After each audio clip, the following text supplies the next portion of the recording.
Ah oui, le sélectionneur marocain a manqué du respect à la République démocratique du Congo. Oui, manqué du respect comme je vous le dis. Vous le savez très bien comme des coutumes au Maroc, à chaque fois que le Maroc est éliminé, le sélectionneur doit déposer sa démission. En tout cas, c'est des coutumes au Maroc. Et après l'élimination du Maroc à la CAN, à la CAN Cameroun 2021, le Maroc a été éliminé par l'Égypte. Normalement, après cette élimination, le sélectionneur devrait faire un point de presse et après ces points de presse, il devait en principe démissionner et puis s'occuper librement à ses activités personnelles. Oh, malheureusement, ça n'a pas été le cas. Au moment de son point de presse, pendant que les gens attendaient sa démission, le sélectionneur marocain fait autre chose et présente autre chose au peuple marocain. Je ne sais pas trop quoi dire et je me demande si c'est par peur d'aller au chômage ou par manque d'autres propositions que le sélectionneur marocain veut s'accrocher à l'équipe du Maroc. C'est à la soirée de ce lundi que ce sélectionneur a fait une sortie spectaculaire au Maroc. Pendant que les gens l'attendent pour faire autre chose, et il présente tout autre chose. Et voici ce qu'il dit en premier. Je vous comprends, mais laissez-moi qualifier le Maroc à la Coupe du Monde.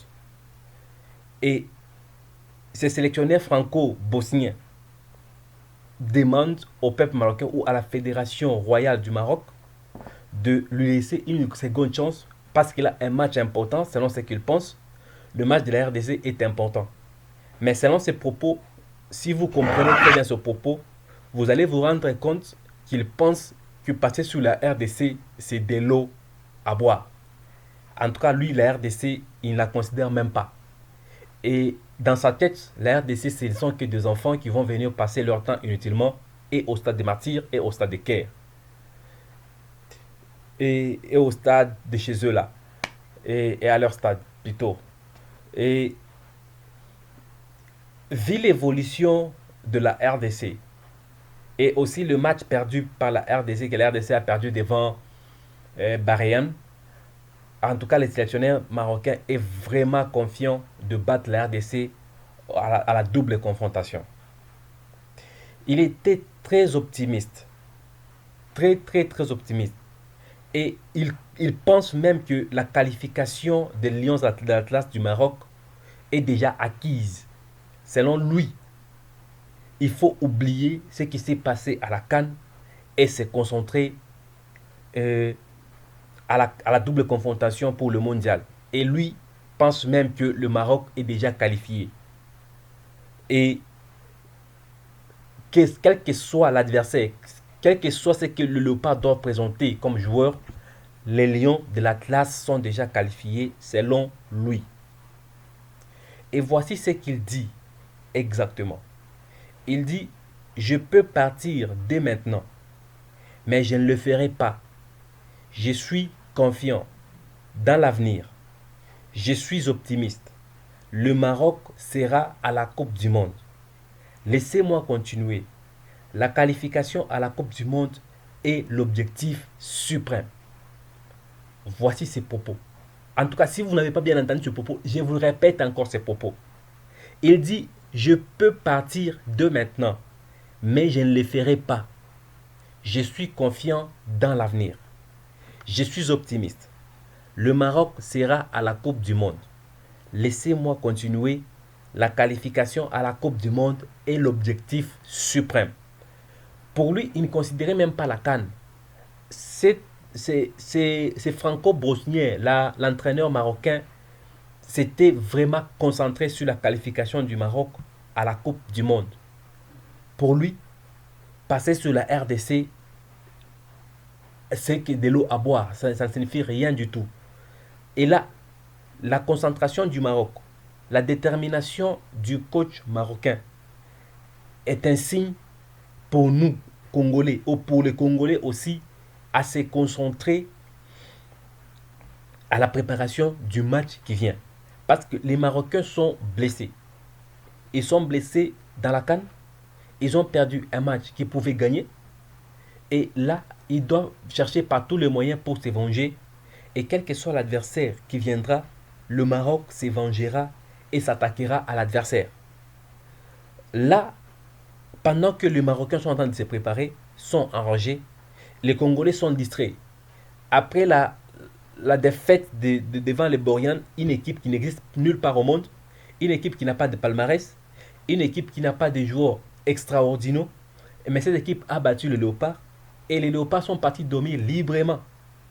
Le coach congolais, et on le sait, il est au Congo, il est en Argentine, il est où on ne sait pas parce qu'on ne peut même pas lui poser la question parce qu'il ne parle même pas notre langue. Il ne parle même pas la langue congolaise, ni le français, ni le lingala. Comment tu veux parler avec un coach comme ça? Et un coach comme ça, au lieu d'être même là pour préparer le match, le coach est parti dormir librement et en train de parler l'argentin et espagnol là. Si vous suivez bien les propos du coach marocain, vous allez vous rendre compte qu'il ne faut pas prendre avec légèreté l'adversaire. Le Maroc est vraiment déterminé à aller au mondial. Le Maroc est vraiment à aller. C'est vrai que les propos sont vraiment indélicats. Les propos du coach marocain sont indélicats. Et c'est vrai qu'après la mission ratée du Maroc à la CAN, ils seront déterminés à aller au mondial. C'est vrai. Et c'est de leur droit. Et c'est vrai que le coach a vraiment dépassé les bornes en considérant la RDC comme les petits enfants qui viendront jouer pour le plaisir. Mais en réalité, il n'a pas tort parce qu'un lion blessé est très dangereux. Et les lions de l'Atlas sont vraiment blessés et à ces propos, ils sont trop dangereux. Tout ce que la RDC doit faire, c'est se préparer en conséquence. Faire en sorte que convaincre le bon joueur et le meilleur joueur d'être là, créer un jeu efficace, un jeu grand et conforme.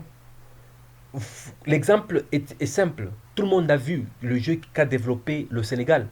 Le Sénégal a développé le jeu. Et la plupart des joueurs sénégalais n'ont pas été là pour le rassemblement. Ils sont venus bien après. Les gardiens venus, c'est à la veille du match. Sadio Mané est venu à la veille du match. Mais la plupart des joueurs sont venus juste après le rassemblement principal. Et les Congolais doivent se concentrer sur les meilleurs et les bons joueurs qui peuvent et seront à mesure de s'adapter au jeu facilement. Les joueurs sénégalais se sont adaptés au jeu facilement, tout simplement parce que ce sont les joueurs de la première ligne. Et le Congo doit sélectionner les joueurs de la première ligne. Ça, en dehors de ceci, le Congo est directement éliminé. Ça, je peux vous rassurer. Les joueurs de la première ligne, il faut les convaincre qu'ils viennent. C'est vrai.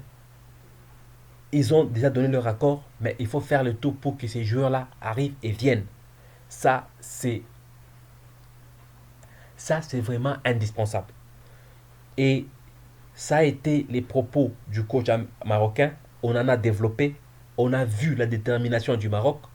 Tout ce que je vous demande aujourd'hui, tout ce que nous demandons au peuple congolais, tout ce que nous demandons à la sélection congolaise, à la fédération et au ministère, c'est vraiment de bien se préparer afin de gagner et de se qualifier pour le mondial.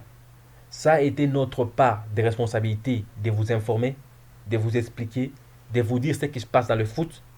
Et si vous avez aimé la vidéo, nous vous demandons de bien vouloir vous abonner, de liker, de la partager et aussi de cliquer la cloche de notification afin de ne pas louper nos prochaines publications. Merci et à la prochaine.